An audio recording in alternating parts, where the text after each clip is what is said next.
is magtuwa ta o ang duhaw atong kuan. And then may pinirito sa ta, magprito ta og gamay.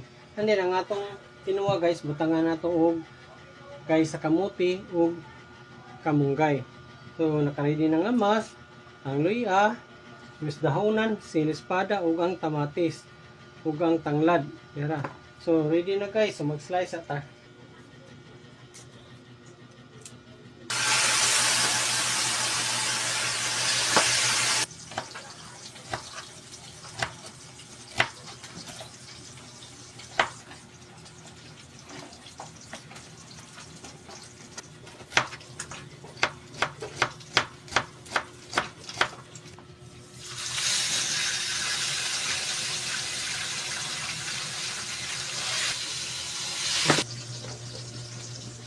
Okay guys, ilunod tinida ng lamas kay para mo-absorb niya ang iyang lamig.